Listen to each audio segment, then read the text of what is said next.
Yeah, my family's been here for 400 years, and that's been a big deal for us because for me, I don't really think of this continent as having that many borders.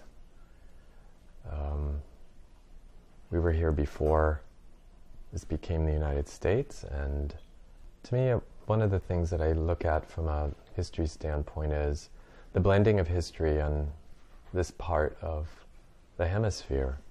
To me, that's an important thing, all the way from the North Pole all the way down to the Antarctic. In that South America and Central America and North America, to me, I just see it as a geological spot. I understand there's countries, there's some logic behind that, but for me, it's not really about the idea of borders, because I think we're all related in many ways. So both culturally and socially, and that to me is an important part of it. And so for me, related to the chairs, part of one of the reasons why I wanted to do this with so many centuries of chairs that are just, they're not art objects for me, they're things I get to sit in all the time and enjoy life, and what everybody who comes to the houses gets to sit in. So that part's good. But for me, it's about saying, all of us on these continents, we all have a place to sit, and we're all able to stay. And to me, that's an important part of it. I think there's good lessons to learn about design and art and history. And for me, looking at something from the 1600s, I think that's an important part. Things from the 17th century are important because at that time when you're coming here and wanting to move to a new place, it's not so much always about art objects. It's about a comfortable place to sit so that you can enjoy being with your family and enjoy a meal. And to me, that's an important part of it. And so I don't really look at these things so much as art objects, but for me, I see it as looking at how the family has been connected.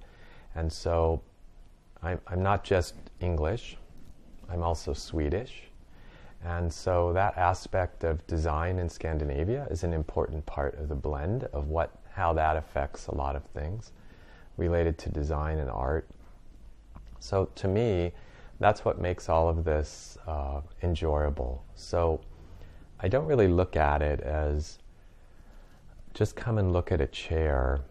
I really want people to understand that it's about how we can be rooted in culture among all of us and how we can sit down and talk about it. The idea of Swedish culture is always important, and Scandinavian culture, partly because my grandfather and his father and other fathers before him were woodworkers who built furniture.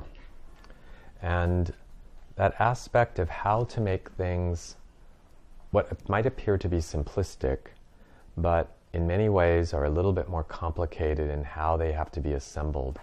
To me, that's an important part of it, because it's not so much about just the carved decoration or painting or other kinds of little treatments, which add to a certain chair character, but there is some logic behind just looking at something very simplistic. And so even when I look back at some of the pieces that are 300 years old, that are very simple, sometimes people don't realize that they're that old.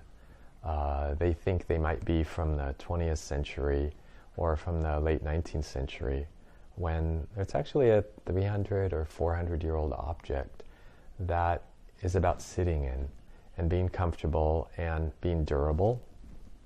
And for me, that's an important understanding of what an object is about, but also what culture is about. I think integrating chairs and objects into everyday life is something really important. For me, it's not about trying to impress people. That's not what it's about.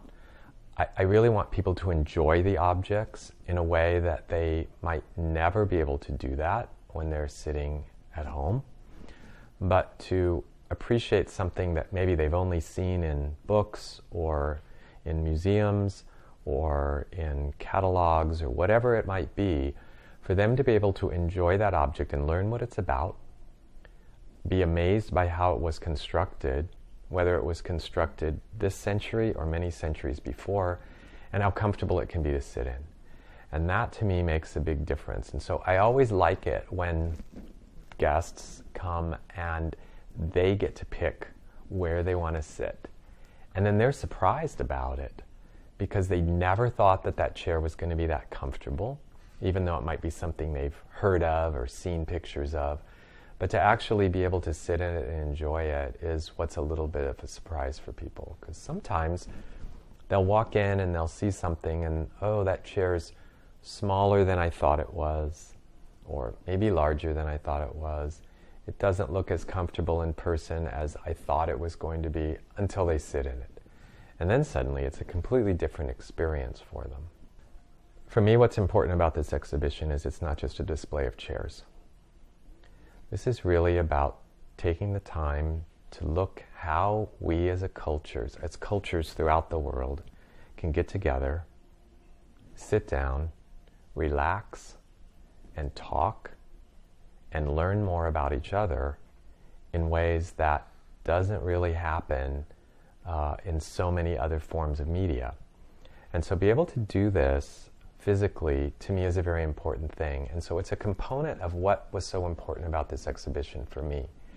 Is, yes, it's nice when people want to come and look at chairs that maybe they haven't seen before and kind of understand design and those other things. But there is another component to this that's really, really important, which is how can we take a break, sit down with each other, talk about things, and see how our societies can continue to link arms, as we have for centuries, and become better acquainted, even at the very least.